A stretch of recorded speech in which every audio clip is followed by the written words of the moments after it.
ਔਰ ਲਾਲਪੁਰਾ ਸਾਹਿਬ ਜੀ, ਤੁਹਾਨੂੰ ਤੁਹਾਡੇ ਪੀਏਜ਼ ਨੂੰ ਮੈਂ ਕਿੰਨੇ ਕਾਲ ਕੀਤੇ ਕਿ ਮੈਂ ਤੁਹਾਨੂੰ ਮਿਲਣਾ ਚਾਹੁੰਦੀ ਹਾਂ। ਇੱਕ ਵਾਰ ਮੇਰੀ ਗੱਲ ਸੁਣ ਲਓ, ਅਗਰ ਮੈਂ ਗਲਤ ਹਾਂ ਕਰਿਓ ਐਸਐਸਪੀ ਸਾਹਿਬ ਨੂੰ ਆਰਡਰ, ਤੇ ਜਿਹੜੀ ਫਾਂਸੀ ਮੈਨੂੰ ਲਗਵਾਉਣੀ ਹੋਈ ਲਗਵਾ ਦਿਓ। ਪਰ ਆਹ ਧੱਕਾ ਮੈਂ ਨਹੀਂ ਆਪਣੇ ਨਾਲ ਹੋਣ ਦੇਣਾ। ਇਹ ਧੱਕਾ ਮੈਂ ਸਿੱਕੀ ਵੇਲੇ ਵੀ ਨਹੀਂ ਸੀ ਹੋਣ ਦਿੱਤਾ। ਸਿੱਕੀ ਆਇਆ ਚਲਿਆ ਗਿਆ।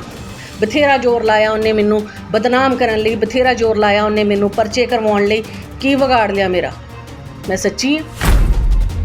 ਕਦੀ ਤੁਸੀਂ ਚੰਡੀਗੜ੍ਹ ਹੁੰਦੇ ਹੋ, ਕਦੀ ਤੁਸੀਂ ਡੀਸੀ ਸਾਹਿਬ ਨਾਲ ਮੀਟਿੰਗ 'ਚ ਹੁੰਦੇ ਹੋ, ਕਿਸੇ ਐਟਲੀਸਟ ਕੋਈ ਵੀ ਟਾਈਮ ਨਹੀਂ ਫਰੀ ਹੈਗਾ ਤੁਹਾਡੇ ਕੋਲ। ਜੇ ਮੈਂ ਰਾਤ 6 ਵਜੇ ਤੱਕ 9 ਵਜੇ ਤੱਕ ਚੌਂਕੀ 'ਚ ਬਿਠਾ ਸਕਦੇ ਹੋ ਮੈਨੂੰ, ਤੁਸੀਂ ਮੈਨੂੰ ਟਾਈਮ ਦੇ ਦਿਓ। ਦਿਨੇ ਨਹੀਂ ਫਰੀ, ਰਾਤ ਦਾ ਟਾਈਮ ਦਿਓ। ਦੱਸੋ, ਮੈਂ ਆਪਣੇ ਮੋਹਤਬਾਰ ਲੈ ਕੇ, ਆਪਣੇ ਬੱਚੇ ਲੈ ਕੇ ਤੁਹਾਡੇ ਕੋਲ ਆ ਜਾਂਦੀ ਹਾਂ। ਪਰ ਇੱਦਾਂ ਨਾ ਮੈਨੂੰ ਮਾਰੋ ਤੁਸੀਂ, ਤੇ ਨਾ ਤੁਸੀਂ ਮੈਨੂੰ ਇੱਦਾਂ ਮਾਰ ਹੀ ਸਕਦੇ ਹੋ ਜਿੰਨਾ ਚਿਰ ਮੈਂ ਖੁਦ ਨਹੀਂ ਮਰਨਾ ਚਾਹੁੰਦੀ। ਡੀ5 ਚੈਨਲ ਪੰਜਾਬੀ ਦੇਖ ਰਹੇ ਦਰਸ਼ਕਾਂ ਨੂੰ ਪਿਆਰ ਭਰੀ ਸਤਿ ਸ਼੍ਰੀ ਅਕਾਲ। ਮੈਂ ਹਾਂ ਵਿਜੇ ਕੁਮਾਰ। ਜਿਸ ਤਰ੍ਹਾਂ ਕਿ ਕੋਈ 1-2 ਦਿਨਾਂ ਚ ਵੇਖਣ ਨੂੰ ਮਿਲਿਆ ਹੈ ਕਿ ਇੱਕ ਆਡੀਓ ਬਹੁਤ ਜ਼ਿਆਦਾ ਵਾਇਰਲ ਹੋ ਰਹੀ ਹੈ। ਇਹ ਹਰਵਿੰਦਰ ਕੌਰ ਕੀ ਹੈ, ਮੌਜੂਦਾ ਐਮਐਲਏ ਮਨਜਿੰਦਰ ਸਿੰਘ ਲਾਲਪੁਰਾ ਵਿਧਾਨ ਸਭਾ ਹਲਕਾ ਖਡੂਰ ਸਾਹਿਬ ਦੇ ਮੌਜੂਦਾ ਐਮਐਲਏ ਨੇ। ਤਾਂ ਉਹਨਾਂ ਦੀ ਆਡੀਓ ਜਿਹੜੀ ਕਿ ਆਡੀਓ ਪਾਈ ਉਹਨਾਂ ਵੱਲੋਂ, ਤੇ ਉਹਦੇ ਵਿੱਚ ਇਹਨਾਂ ਨੇ ਦੱਸਿਆ ਹੈ ਕਿ ਕਾਂਗਰਸੀਆਂ ਦੇ ਨਾਲ ਮਿਲ ਕੇ ਜਿਹੜਾ ਵਾ ਮਨਜਿੰਦਰ ਸਿੰਘ ਲਾਲਪੁਰਾ ਚੱਲ ਰਹੇ ਨੇ, ਜਦ ਕਿ ਵਿਧਾਨ ਸਭਾ ਹਲਕਾ ਖਡੂਰ ਸਾਹਿਬ ਦੇ ਪਹਿਲੇ ਜੋ ਐਮਐਲਏ ਸੀ, ਸਾਬਕਾ ਐਮਐਲਏ ਨੇ ਹੁਣ, ਜੋ ਕਿ ਰਮਨਜੀਤ ਸਿੰਘ ਸਿੱਕੀ, ਉਹਨਾਂ ਦੇ ਹੀ ਕੁਝ ਸਾਥੀ ਨੇ ਜਿਹੜੇ ਕਿ ਉਹਨਾਂ ਦਾ ਮੰਨਣਾ ਮੈਡਮ ਦਾ ਕਿ ਉਹਨਾਂ ਦੇ ਨਾਲ ਨੇ। ਔਰ ਜਿਸ ਤਰ੍ਹਾਂ ਦੇ ਕੰਮ ਪਹਿਲਾਂ ਵਿਧਾਨ ਸਭਾ ਹਲਕਾ ਖਡੂਰ ਸਾਹਿਬ ਦੇ ਰਮਨਜੀਤ ਸਿੰਘ ਸਿੱਕੀ ਐਮਐਲਏ ਦੇ ਜਿਸ ਤਰ੍ਹਾਂ ਹੁੰਦੇ ਸੀ, ਉਸੇ ਤਰ੍ਹਾਂ ਉਹਨਾਂ ਨੇ ਆਪਣੀ ਆਡੀਓ ਦੇ ਵਿੱਚ ਸਾਰਾ ਹੀ ਜ਼ਿਕਰ ਕੀਤਾ। ਔਰ ਉਸ ਦੇ ਨਾਲ ਨਾਲ ਜੋ ਕੇਸ ਉਹਨਾਂ ਨੇ ਜਿੱਤਿਆ ਹੈ, ਕੇਸ ਦੀ ਪੈਰਵਾਈ ਜੋ ਕਰ ਰਹੇ ਸੀ, ਤਾਂ ਉਹਨਾਂ ਦੀ ਜਗ੍ਹਾ ਉੱਤੇ ਕਬਜ਼ਾ ਜਿਹੜਾ ਹੋ ਰਿਹਾ ਹੈ, ਉਸ ਕਬਜ਼ੇ ਨੂੰ ਜਿਹੜਾ ਕਿ ਕੀਤਾ ਜਾ ਰਿਹਾ ਹੈ, ਤਾਂ ਉਹਨਾਂ ਵੱਲੋਂ ਉਹ ਆਡੀਓ ਪਾਈ ਗਈ ਕਿ ਮੇਰੀ ਜਗ੍ਹਾ ਉੱਪਰ ਕਬਜ਼ਾ ਕੀਤਾ ਜਾ ਰਿਹਾ ਹੈ। ਮੈਂ ਮਿਲਣ ਵੀ ਗਈ ਤਾਂ ਮੈਨੂੰ ਮਿਲਿਆ ਨਹੀਂ ਗਿਆ, ਔਰ ਥਾਣੇ ਵਿੱਚ ਵੀ ਮੈਨੂੰ ਕਾਫੀ ਬਿਠਾਇਆ ਗਿਆ ਜਿੱਥੇ ਕਿ ਲੇਡੀਜ਼ ਕਾਂਸਟੇਬਲ ਵੀ ਨਹੀਂ ਹੈ, ਔਰ ਬਹੁਤ ਜ਼ਿਆਦਾ ਮੈਨੂੰ ਤੰਗ ਪਰੇਸ਼ਾਨ ਕੀਤਾ ਜਾ ਰਿਹਾ। ਸੋ ਆਡੀਓ ਜਿਹੜੀ ਉਹਨਾਂ ਵੱਲੋਂ ਵਾਇਰਲ ਕੀਤੀ ਗਈ, ਖੂਬ ਜਿਹੜੀ ਆ ਉਹ ਚਰਚਾ ਬਣੀ ਹੋਈ ਹੈ। ਅਸੀਂ ਤੁਹਾਨੂੰ ਸੁਣਾਉਂਦੇ ਹਾਂ ਉਹ ਆਡੀਓ, ਤਾਂ ਤੁਸੀਂ ਸੁਣੋ ਕਿ ਉਹ ਵੇਖੋ, ਸੁਣੋ ਤੇ ਆਡੀਓ ਦੇ ਵਿੱਚ ਮੈਡਮ ਕੀ ਬੋਲ ਰਹੀ ਹੈ। ਮੇਰੇ ਸਾਰੇ ਵੀਰਾਂ ਤੇ ਭੈਣਾਂ ਨੂੰ ਮੇਰੇ ਵੱਲੋਂ ਸਤਿ ਸ਼੍ਰੀ ਅਕਾਲ। ਵੀਰ ਜੀ, ਇੱਕ ਬਹੁਤ ਵੱਡੀ ਖੁਸ਼ਖਬਰੀ ਹੈ ਜੋ ਆ ਰਹੀ ਆ ਕਿ ਹਲਕਾ ਖਡੂਰ ਸਾਹਿਬ ਦੇ ਐਮਐਲਏ, ਆਪ ਪਾਰਟੀ ਦੇ ਵਿਧਾਇਕ ਮਨਜਿੰਦਰ ਸਿੰਘ ਲਾਲਪੁਰਾ ਕਾਂਗਰਸ ਪਾਰਟੀ ਦੇ ਵਿੱਚ ਸ਼ਾਮਲ ਹੋ ਗਏ ਆ। ਲਾਲਪੁਰਾ ਸਾਹਿਬ ਜੀ, ਬਹੁਤ ਬਹੁਤ ਬਹੁਤ ਜ਼ਿਆਦੀਆਂ ਮੁਬਾਰਕਾਂ ਤੁਹਾਨੂੰ ਜੀ। ਬੜੀ ਖੁਸ਼ੀ ਹੋਈ ਕਿ ਇੱਕ ਵਧੀਆ ਪਾਰਟੀ ਵੱਲੋਂ ਇਲੈਕਸ਼ਨ ਲੜਨ ਤੋਂ ਬਾਅਦ ਤੁਸੀਂ ਕਾਂਗਰਸ 'ਚ ਸ਼ਾਮਲ ਹੋ ਗਏ ਹੋ। ਸਾਰਿਆਂ ਨੂੰ ਸੁਣ ਕੇ ਹੈਰਾਨੀ ਹੋਊਗੀ, ਕਈਆਂ ਨੂੰ ਮਿਰਚਾਂ ਵੀ ਲੜਨਗੀਆਂ, ਕਈ ਮੇਰੇ 'ਤੇ ਪਰਚੇ ਦੀ ਸਿਫਾਰਿਸ਼ ਵੀ ਕਰਨਗੇ, ਬਟ ਆਈ ਡੋਂਟ ਕੇਅਰ। ਵਜ੍ਹਾ ਕੀ ਹੈ? ਮੇਰੇ ਖਿਆਲ ਮੇਰੇ 'ਚੋਂ ਬਹੁਤੇ ਰਿਕਾਰਡਿੰਗ ਸੁਣਨ ਵਾਲਿਆਂ ਨੂੰ ਸੁਣ ਕੇ ਹੈਰਾਨੀ ਨਹੀਂ ਹੋਊਗੀ। ਵਜ੍ਹਾ ਉਹੀ ਜਿਹੜੀਆਂ ਨਾਕਾਮੀਆਂ ਦਾ ਕਰਕੇ ਕਾਂਗਰਸ ਸਰਕਾਰ ਫੇਲ ਹੋਈ, ਸਾਡੇ ਹਲਕੇ ਖਡੂਰ ਸਾਹਿਬ 'ਚੋਂ ਸਿੱਕੀ ਦਾ ਸਫਾਇਆ ਹੋਇਆ।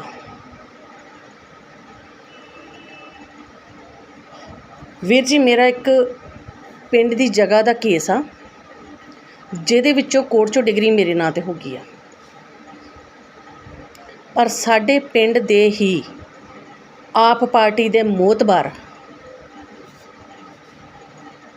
ਔਰ ਚੌਂਕੀ ਇੰਚਾਰਜ ਮਾਣੋਚਾਲ ਬਲਬੀਰ ਸਿੰਘ ਕੋਰਟ ਦੇ ਆਰਡਰਾਂ ਦੇ ਬਾਵਜੂਦ ਵੀ ਧੱਕੇ ਨਾਲ ਮੇਰੀ ਉਸ ਜਗ੍ਹਾ 'ਤੇ ਕਾਂਗਰਸੀਆਂ ਦਾ ਕਬਜ਼ਾ ਕਰਵਾ ਰਹੇ।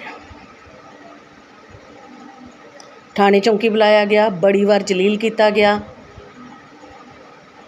ਇੱਕ ਦਿਨ ਮਤਲਬ 3 ਮਈ ਨੂੰ ਸਵੇਰੇ 12 ਵਜੇ ਤੋਂ ਲੈ ਕੇ ਸ਼ਾਮ 12 ਵਜੇ ਤੱਕ ਸ਼ਾਮ 6 ਵਜੇ ਤੱਕ ਮਾਣੋਚਾਲ ਚੌਂਕੀ ਬੈਠਣਾ ਪਿਆ। ਕੋਈ ਮੁਲਾਜ਼ਮ ਨਹੀਂ, ਕੋਈ ਕਾਂਸਟੇਬਲ ਨਹੀਂ, ਲੇਡੀ ਕਾਂਸਟੇਬਲ ਨਹੀਂ ਹੈਗੀ। ਵਜ੍ਹਾ ਕੀ ਕਿ ਇਹਨਾਂ ਆਪ ਮੋਤਬਰਾਂ ਦੇ ਇਸ਼ਾਰਿਆਂ 'ਤੇ ਨੱਚ ਰਿਹਾ ਬਲਬੀਰ ਸਿੰਘ, ਔਰ ਉਹਨਾਂ ਦੇ ਇਸ਼ਾਰਿਆਂ 'ਤੇ ਹੀ ਮੈਨੂੰ ਖਰਾਬ ਕੀਤਾ ਜਾਣ ਡਿਆ।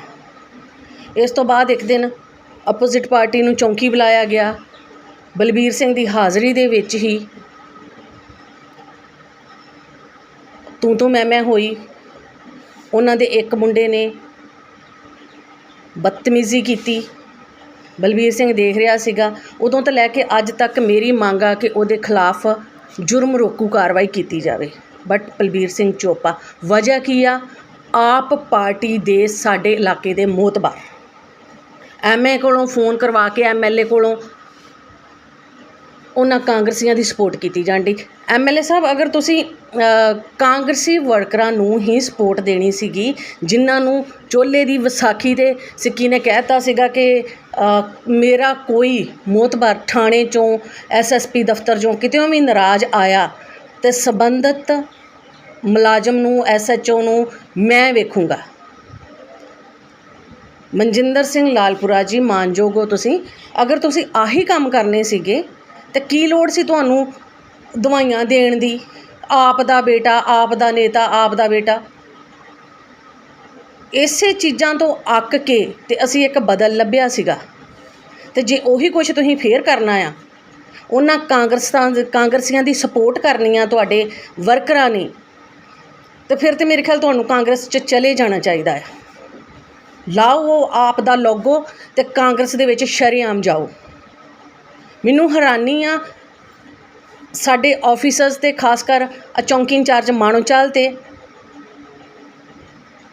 ਗੱਲਾਂ ਤਾਂ ਬੜੀਆਂ ਵੱਡੀਆਂ ਕਿ ਜੀ ਸਾਡੇ ਅਫਸਰ ਜਿਹੜੇ ਆ ਉਹ ਨਿਆਂ ਚਾਹੁੰਦੇ ਆ, ਉਹ ਕਹਿੰਦੇ ਜੀ ਸਹੀ ਕੰਮ ਕਰੋ। ਅਗਰ ਸਹੀ ਕੰਮ ਆ, ਕੋਰਟ ਦੇ ਆਰਡਰ ਮੇਰੇ ਕੋਲ ਆ, ਦੈਨ ਵਾਟਸ ਪ੍ਰੋਬਲਮ? ਕੀ ਪ੍ਰੋਬਲਮ ਆ? ਕਿਉਂ ਤੁਸੀਂ ਅਪੋਜ਼ਿਟ ਪਾਰਟੀ ਦਾ ਕਬਜ਼ਾ ਆਪ ਕਰਵਾ ਰਹੇ ਜੇ? ਉੱਥੇ ਮੇਰਾ ਕਬਜ਼ਾ ਆ, ਜਿੰਦਰੇ ਵੱਜੇ ਹੋਏ ਆ ਉਸ ਜਗ੍ਹਾ ਨੂੰ, ਮੈਂ ਉੱਥੇ ਰਹਿ ਰਹੀ ਹਾਂ। ਕੀ ਰੀਜ਼ਨ ਆ ਕਿ ਤੁਸੀਂ ਅਪੋਜ਼ਿਟ ਪਾਰਟੀ ਨੂੰ ਸ਼ਹਿ ਦੇ ਕੇ, ਅਗਰ ਉਹਨਾਂ ਨੇ ਮੇਰੀ ਬਦਤਮੀਜ਼ੀ ਕੀਤੀ ਆ ਜਾਂ ਮੇਰੇ ਜਿੰਦਰੇ ਤੋੜੇ ਆ, ਉਹਨਾਂ ਦੇ ਖਿਲਾਫ ਐਕਸ਼ਨ ਲਓ। ਮੈਂ ਗਲਤ ਆ, ਮੇਰੇ ਖਿਲਾਫ ਐਕਸ਼ਨ ਲਓ। ਪਰ ਆਹ ਕੋਈ ਰੀਜ਼ਨ ਨਹੀਂ ਹੈਗਾ ਕਿ ਮੈਂ ਸਾਰਾ ਦਿਨ ਚੌਂਕੀ 'ਚ ਬੈਠੀ ਰਹਾਂ, ਕੋਰਟ ਦੇ ਆਰਡਰ ਲੈ ਕੇ ਵੀ, ਤਾਂ ਤੁਸੀਂ ਜਿਹੜੇ ਸਾਰਾ ਦਿਨ ਚੌਂਕੀ 'ਚੋਂ ਗਾਇਬ ਰਹੋ। ਤੁਹਾਡੇ ਉਸ ਕਮਰੇ ਦੇ ਵਿੱਚ ਇੰਚਾਰਜ ਸਾਹਿਬ ਜੀ, ਮਾਣੋਚਾਲ ਚੌਂਕੀ ਇੰਚਾਰਜ ਦੀ, ਤੁਹਾਡੇ ਉਸ ਕਮਰੇ ਦੇ ਵਿੱਚ ਡਬਲ ਬੈੱਡ ਲੱਗਾ ਹੋਇਆ, ਏਸੀ ਲੱਗਾ ਹੋਇਆ। ਇਟ ਮੀਨਸ ਉਹ ਤੁਹਾਡਾ ਕੁਆਟਰ ਹੋਇਆ। 12 ਵਜੇ ਤੋਂ ਲੈ ਕੇ ਸ਼ਾਮ 6 ਵਜੇ ਤੱਕ ਮੈਂ ਉੱਥੇ ਬੈਠੀ ਰਹੀ ਹਾਂ। ਆਈ ਡੋਂਟ ਨੋ ਤੁਹਾਡੀ ਕੀ ਇੰਟੈਂਸ਼ਨ ਸੀ, ਮੈਲਾਫਾਈਡ ਨੋਟ ਵਟ ਐਵਰ, ਮੈਂ ਉਸ ਮਸਲੇ 'ਚ ਨਹੀਂ ਜਾਂਦੀ। ਬਟ 12 ਵਜੇ ਤੋਂ ਇੱਕ ਦਿਨ ਪਹਿਲਾਂ ਤੁਹਾਡੇ ਨਾਲ ਫੋਨ 'ਤੇ ਗੱਲ ਹੋਈ, ਤੁਸੀਂ ਕਿਹਾ ਜੀ ਵੈਲ ਜੀ ਮੈਂ ਕਰੂੰਗਾ ਜੀ, ਐਕਸ਼ਨ ਲਊਂਗਾ। ਪਰ 12 ਵਜੇ ਤੋਂ ਲੈ ਕੇ 6 ਵਜੇ ਤੱਕ ਇਸ ਟੂ ਟਾਈਮ ਕਿਉਂ ਮੈਨੂੰ ਜਲੀਲ ਕਰ ਰਹੇ ਹੋ ਜੀ?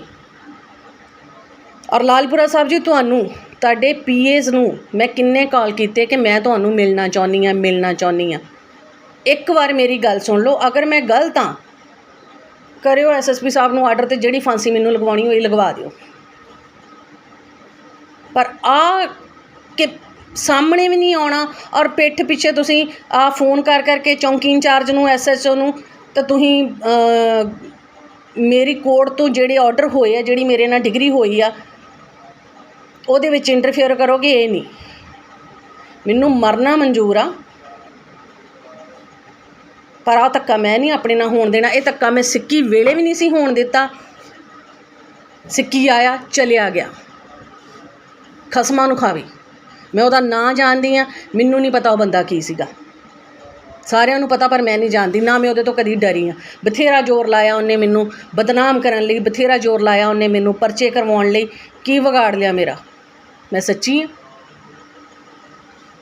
ਤਾਂ ਤੁਸੀਂ ਵੀ ਐਮਐਲਏ ਸਾਹਿਬ, ਅਗਰ ਤੁਹਾਨੂੰ ਬਲਜੀਤ ਨੇ ਕਹਿ ਤਾ, ਟੋਨੇ ਨੇ ਕਹਿ ਤਾ,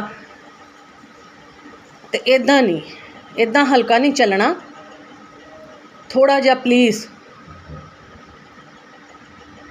ਬਾਕੀ ਮੇਰੀ ਤਾਂ ਆਹੀ ਰਿਕੁਐਸਟ ਆ ਕਿ ਅਗਰ ਤੁਸੀਂ ਇੱਦਾਂ ਹੀ ਕਾਂਗਰਸੀਆਂ ਨੂੰ ਸਪੋਰਟ ਕਰਨੀ ਆ, ਦੈਨ ਮੋਸਟ ਵੈਲਕਮ, ਪਲੀਜ਼ ਆਓ ਕਾਂਗਰਸ ਦੇ ਵਿੱਚ। ਆਪ ਪਾਰਟੀ ਦਾ ਲੋਗੋ ਲਾ ਕੇ, ਆਪ ਪਾਰਟੀ ਦਾ ਝੰਡਾ ਲਾ ਕੇ, ਆਪ ਪਾਰਟੀ ਦਾ ਆਫਿਸ ਖੋਲ੍ਹ ਕੇ ਅਗਰ ਤੁਹਾਡੇ ਉੱਥੇ ਕਾਂਗਰਸੀਆਂ ਦੀਆਂ ਹੀ ਪਾਰਟੀਆਂ ਹੋਣੀਆਂ ਆ, ਉਹਨਾਂ ਨੇ ਜਾ ਕੇ ਚਾਹਾਂ ਪੀਣੀਆਂ, ਆਮ ਪਬਲਿਕ ਦਾ ਫਿਰ ਉਹੀ ਹਾਲ ਹੋਣਾ। ਥਾਣੇ ਕਚਹਿਰੀਆਂ 'ਚ ਉਹਨਾਂ ਨੇ ਜਲੀਲ ਹੋਣਾ, ਦਫ਼ਤਰਾਂ 'ਚ ਉਹਨਾਂ ਦੇ ਕੰਮ ਨਹੀਂ ਹੋਣੇ, ਉਹਨਾਂ ਦੀਆਂ ਜਗ੍ਹਾ 'ਤੇ ਨਜਾਇਜ਼ ਕਬਜ਼ੇ ਹੋਣੇ ਆ। ਤਾਂ ਲਾਓ ਫਿਰ ਆਪ ਦਾ ਚੋਲਾ, ਕਿਉਂ ਪਾ ਕੇ ਬੈਠੇ ਹੋ? ਗਰਸ਼ਰਨ ਤੁਹਾਡਾ ਪੀਏ ਮਾਨੋਚਾਲ ਦਾ ਮੇਰੀ ਗੱਲ ਹੋਈ ਅਤੇ ਜ਼ਿੰਦਰ ਕੈਪਟਨ ਮੇਰੀ ਗੱਲ ਹੋਈ ਕਿ ਮੈਨੂੰ ਟਾਈਮ ਚਾਹੀਦਾ ਟਿਲ ਇਲੈਕਸ਼ਨ। ਜਦੋਂ ਤੋਂ ਤੁਸੀਂ ਇਲੈਕਸ਼ਨ ਜਿੱਤੀ ਆ, ਉਦੋਂ ਤੋਂ ਲੈ ਕੇ ਅੱਜ ਤੱਕ ਕਦੀ ਤੁਸੀਂ ਚੰਡੀਗੜ੍ਹ ਹੁੰਦੇ ਹੋ, ਕਦੀ ਤੁਸੀਂ DC ਸਾਹਿਬ ਨਾਲ ਮੀਟਿੰਗ 'ਚ ਹੁੰਦੇ ਹੋ, ਕਿਸੇ ਐਟਲੀਸਟ ਕੋਈ ਵੀ ਟਾਈਮ ਨਹੀਂ ਫਰੀ ਹੈਗਾ ਤੁਹਾਡੇ ਕੋਲ। ਜੇ ਮੈਂ ਰਾਤ 6 ਵਜੇ ਤੱਕ 9 ਵਜੇ ਤੱਕ ਚੌਂਕੀ 'ਚ ਬਿਠਾ ਸਕਦੇ ਹੋ ਮੈਨੂੰ, ਤੁਸੀਂ ਮੈਨੂੰ ਟਾਈਮ ਦੇ ਦਿਓ। ਦਿਨੇ ਨਹੀਂ ਫਰੀ, ਰਾਤ ਦਾ ਟਾਈਮ ਦਿਓ, ਦੱਸੋ। ਮੈਂ ਆਪਣੇ ਮੋਹਤਬਾਰ ਲੈ ਕੇ, ਆਪਣੇ ਬੱਚੇ ਲੈ ਕੇ ਤੁਹਾਡੇ ਕੋਲ ਆ ਜਾਂਦੀ ਹਾਂ। ਪਰ ਇੱਦਾਂ ਨਾ ਮੈਨੂੰ ਮਾਰੋ ਤੁਸੀਂ, ਅਤੇ ਨਾ ਤੁਸੀਂ ਮੈਨੂੰ ਇੱਦਾਂ ਮਾਰ ਹੀ ਸਕਦੇ ਹੋ ਜਿੰਨਾ ਚਿਰ ਮੈਂ ਖੁਦ ਨਹੀਂ ਮਰਨਾ ਚਾਹੁੰਦੀ। ਆ ਤੁਹਾਡਾ ਬਲਜੀਤ ਕੁਛ ਨਹੀਂ ਵਿਗਾੜ ਸਕਦਾ ਮੇਰਾ। ਹਾਂ, ਜੇ ਮੈਂ ਅੱਕ ਗਈ ਇਹਦੇ ਤੋਂ, ਜੋ ਕੁਛ ਇਹ ਮੇਰੇ ਨਾਲ ਕਰਵਾ ਰਿਹਾ ਤੁਹਾਡੀ ਸ਼ਹਿ 'ਤੇ, ਫਿਰ ਮੈਂ ਵੀ ਤੇਲ ਲੈ ਕੇ ਇਹਦੇ ਘਰ ਦੇ ਅੱਗੇ ਜਾ ਕੇ ਆਪਣੇ ਆਪ ਨੂੰ ਅੱਗ ਲਾਊਂਗੀ। ਔਰ ਚੌਂਕੀ ਇੰਚਾਰਜ ਮਾਨੋਚਾਲ ਜੋ ਇਹਨਾਂ ਦੇ ਇਸ਼ਾਰਿਆਂ 'ਤੇ ਨੱਚ ਰਿਹਾ, ਕੋਰਟ ਦੇ ਆਰਡਰ ਹੋਣ ਦੇ ਬਾਵਜੂਦ ਵੀ ਅਪੋਜ਼ਿਟ ਪਾਰਟੀ ਦਾ, ਥਰਡ ਪਾਰਟੀ ਦਾ ਮੇਰੀ ਜਗ੍ਹਾ 'ਤੇ ਕਬਜ਼ਾ ਕਰਵਾ ਰਿਹਾ। ਔਰ ਅੱਜ ਤੱਕ ਉਹ ਮੁੰਡੇ ਜਿਨ੍ਹਾਂ ਨੇ ਚੌਂਕੀ 'ਚ ਇਹਦੀ ਹਾਜ਼ਰੀ 'ਚ ਮੇਰੇ ਨਾਲ ਬੋਲ ਕਬੋਲ ਕੀਤੇ, ਬਦਤਮੀਜ਼ੀ ਕੀਤੀ, ਧਮਕੀਆਂ ਦਿੱਤੀਆਂ, ਅੱਜ ਤੱਕ ਉਹਨਾਂ 'ਤੇ ਐਕਸ਼ਨ ਨਹੀਂ ਹੋਇਆ। ਕੀ ਰੀਜ਼ਨ ਕੀ ਆ? ਬਾਕੀ ਠੀਕ ਆ, ਤੁਹਾਨੂੰ ਲੱਗਣਗੀਆਂ ਮਿਰਚਾਂ ਆਪ ਵਾਲਿਆਂ ਨੂੰ, ਜਿਹੜੇ ਦੋਗਲੇ ਹੋਏ ਫਿਰਦੇ, ਇਹਨਾਂ ਨੂੰ ਬੜੀਆਂ ਮਿਰਚਾਂ ਲੱਗਣੀਆਂ ਇਸ ਆਡੀਓ ਦੇ ਨਾਲ। ਕਰਵਾਓ ਮੇਰੇ 'ਤੇ ਪਰਚਾ ਜਿਹੜਾ ਕਰਵਾਉਣਾ ਤੁਸੀਂ, ਆਈ ਡੋਂਟ ਕੇਅਰ। ਪਰ MLA ਸਾਹਿਬ, ਲੋਕਾਂ ਦੀਆਂ ਸੋਚਾਂ ਕੁਛ ਹੋਰ ਸੀਗੀਆਂ। ਲੋਕਾਂ ਨੇ ਇੱਕ ਬਦਲ ਚਾਹਿਆ ਸੀਗਾ, ਇੱਕ ਬਦਲਾਅ ਚਾਹਿਆ ਸੀਗਾ। ਲੋਕ ਅੱਕੇ ਪਏ ਸੀ, ਔਰ ਆਹ ਬਦਲ ਤੁਸੀਂ ਦੇ ਰਹੇ ਹੋ ਉਹਨਾਂ ਨੂੰ। ਬਹੁਤ ਬਹੁਤ ਮੁਬਾਰਕਾਂ ਜੀ ਤੁਹਾਨੂੰ ਆਹ ਬਦਲ ਦੇਣ ਲਈ, ਜਿਹੜਾ ਲੋਕਾਂ ਨੇ ਸੋਚਿਆ ਹੀ ਨਹੀਂ ਸੀਗਾ। ਅੱਜ ਲੋਕ ਖੁਦ ਤੁਹਾਨੂੰ ਲਿਆ ਕੇ ਸੱਤਾ ਦੇ ਵਿੱਚ ਐਡੇ ਵੱਡੇ ਮਾਰਜਨ ਨਾਲ ਜਿਤਾ ਕੇ ਲੋਕ ਪਛਤਾ ਰਹੇ ਆ। ਤਾਂ 5 ਸਾਲ ਦੂਰ ਨਹੀਂ ਹੈਗੇ MLA ਸਾਹਿਬ। ਉਹ ਕੰਮ ਨਾ ਕਰੋ ਕਿ 5 ਸਾਲ ਬਾਅਦ ਤੁਸੀਂ ਕਿਤੇ ਹਾਸ਼ੀਏ 'ਚ ਵੀ ਨਾ ਦਿਖੋ। ਬਾਕੀ ਇਹ ਕਿ ਕੋਰਟ 'ਚੋਂ ਆਰਡਰ ਮੇਰੇ ਨਾਂ 'ਤੇ ਆ, ਮੈਂ ਉਹ ਕੇਸ ਜਿੱਤਿਆ। 7 ਸਾਲ ਕੋਰਟ ਦੇ ਵਿੱਚ ਲੜ ਕੇ ਉਹ ਕੇਸ ਜਿੱਤਿਆ। ਚਾਹੇ ਉਹ ਬਲਜੀਤ ਸਰਪੰਚ ਆ, ਚਾਹੇ ਉਹ ਬਲਬੀਰ ਸਿੰਘ ਚੌਂਕੀ ਇੰਚਾਰਜ ਮਾਨੋਚਾਲ ਆ, ਚਾਹੇ ਕੋਈ ਹੋਰ ਆ, ਮੈਂ ਆਪਣੀ ਜਗ੍ਹਾ 'ਤੇ ਕਬਜ਼ਾ ਨਹੀਂ, ਮੈਨੂੰ ਮਰਨਾ ਮਨਜ਼ੂਰ ਆ, ਪਰ ਮੈਂ ਆਪਣੀ ਜਗ੍ਹਾ 'ਤੇ ਕਿਸੇ ਦਾ ਕਬਜ਼ਾ ਨਹੀਂ ਹੋਣ ਦੇਣਾ। ਤਾਂ ਬਾਕੀ ਸਰਪੰਚ ਸਾਹਿਬ ਜਿਹੜੇ ਵੀ, ਜਿਨ੍ਹਾਂ ਨੂੰ ਵੀ ਬਹੁਤ ਜ਼ਿਆਦਾ ਤਕਲੀਫ ਆ ਮੇਰੇ ਨਾਲ, MLA ਦੀ ਪਿੱਠ ਪਿੱਛੇ ਖੜ ਕੇ ਲੜਨਾ ਮੇਰੇ ਨਾਲ ਬੰਦ ਕਰੋ। ਹਿੰਮਤ ਆ, ਸ਼ਰੇਆਮ ਮੈਦਾਨ 'ਚ ਆਓ, ਸ਼ਰੇਆਮ ਆਓ। ਫਿਰ ਤੁਹਾਡੇ ਕੋਲ ਹੋਰ ਕੁਛ ਨਹੀਂ ਹੁੰਦਾ, ਫਿਰ ਤੁਸੀਂ ਚੱਲ ਪੈਂਦੇ ਹੋ ਜਨਾਨੀਆਂ ਵਾਂਗੂ, ਇੱਕ ਜਨਾਨੀ ਦੇ ਕਰੈਕਟਰ 'ਤੇ ਉਂਗਲ ਚੁੱਕਣ। ਚੱਕ ਲਓ, ਆਈ ਡੋਂਟ ਕੇਅਰ। ਮੈਨੂੰ ਪਤਾ ਤੁਹਾਡੇ ਕੋਲ ਮੈਨੂੰ ਮਾਰਨ ਲਈ ਕੋਈ ਹਥਿਆਰ ਹੀ ਨਹੀਂ ਹੈਗਾ, ਸਿਵਾਏ ਮੇਰੇ ਕਰੈਕਟਰ ਨੂੰ ਐਨਾਲਾਈਜ਼ ਕਰਨ ਦੇ ਬਗੈਰ। ਕੀ ਕਰ ਸਕਦੇ ਹੋ ਤੁਸੀਂ? ਕੁਛ ਵੀ ਨਹੀਂ ਕਰ ਸਕਦੇ। MLA ਦੀ ਬੈਠੇ ਤੇ ਪਿੱਛੇ ਖੜ ਕੇ ਤੇ ਤੁਸੀਂ ਮੇਰੇ ਨਾਲ ਲੜਨ ਡਏ ਹੋ, ਹੋਰ ਤੁਸੀਂ ਕੀ ਕਰੋਗੇ? ਪਰ ਮੈਂ ਨਹੀਂ, ਮੈਨੂੰ ਇੰਨਾ ਮਜਬੂਰ ਨਾ ਕਰੋ ਕਿ ਮੈਂ ਪੈਟਰੋਲ ਦੀ ਬੋਤਲ ਲਵਾਂ ਤੇ ਜਾਂ MLA ਦੇ ਆਫਿਸ ਦੇ ਗਾੜੀ, ਤੇ ਜਾਂ ਬਲਜੀਤ ਸਰਪੰਚ ਤੇਰੇ ਬੂਹੇ ਦੇ ਗਾੜੀ ਆਪਣੇ ਆਪ ਨੂੰ ਤੇਲ ਲਾ ਕੇ ਅੱਗ ਲਾ ਕੇ ਮਰ ਜਾ। ਤੇ ਕੋਰੀ ਧਮਕੀ ਨਾ ਸਮਝੀ ਮੈਨੂੰ, ਇਸ ਚੀਜ਼ ਨੂੰ ਕੋਰੀ ਧਮਕੀ ਨਾ ਸਮਝੀ ਕਿ ਜੇ ਜਾਣਦਾ ਚੰਗੀ ਤਰ੍ਹਾਂ ਬਲਜੀਤ ਸਰਪੰਚ ਕਿ ਮੈਂ ਕੀ ਕਰ ਸਕਦੀ ਹਾਂ ਤੇ ਕੀ ਨਹੀਂ ਕਰ ਸਕਦੀ। ਠੀਕ ਆ? ਸਰਪੰਚ ਬਣਨਾ ਪਿੰਡ ਦਾ ਬਣ, ਲੜਦੀਆਂ ਲੜ, ਮੈਨੂੰ ਕੋਈ ਇਤਰਾਜ਼ ਨਹੀਂ। ਮੇਰਾ ਜੀ ਕਰੂ ਮੈਂ ਵੋਟ ਪਾਊਂ, ਨਹੀਂ ਜੀ ਕਰੂ ਮੈਂ ਨਹੀਂ ਪਾਊਂ। ਪਰ ਆਹ ਜਿਹੜੀਆਂ ਗੇਮਾਂ ਤੂੰ ਖੇਡਣ ਡਿਆ ਨਾ, ਇਹਨਾਂ ਦੇ ਨਾਲ ਤੇਰੇ ਕੋਲ ਇਲੈਕਸ਼ਨ ਨਹੀਂ ਜਿੱਤੀ ਜਾਣੀ। ਕਾਹਦੇ ਲਈ ਤੂੰ ਆਪ ਦਾ ਵਰਕਰ ਬਣਿਆ ਫਿਰਦਾ ਪਿੰਡ ਦੇ ਵਿੱਚ?